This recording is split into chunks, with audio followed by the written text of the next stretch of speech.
startas iš lietuvių. Jaučiuosi gerai, tikrai atidariau lietuviams pirmą varžybų dieną, tai tikrai smagu. Ir džiaugiuosi savo startu, patekau antrų numerių, tai tikrai labai džiaugiuosi. Pirmas startas, pirmas pusfinalis Lietuvai. Kokie tikslai vakare? Tai ištaisyti klaidas, kurias padariau per šį startą, kurių tikrai buvo. Tai džiaugiuosi, kad ir buvo tų klaidelių, kad žinau, kad galiu jas ištaisyti vakare. Tai tą ir bandysiu daryti, plaukdama pusfinalį. Ar laukia tavęs dar ir estafetį? Jo, laukia. Smagiau estafetį plaukti ar tose individualiuose rungtyse?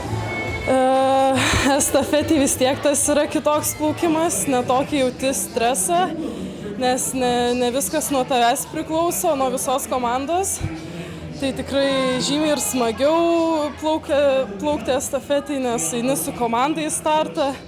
Tai tikrai yra visiškai kitoks plaukimas plaukiant estafetį. Paskutinius 2 metus tapai Europos jaunimo čempionė.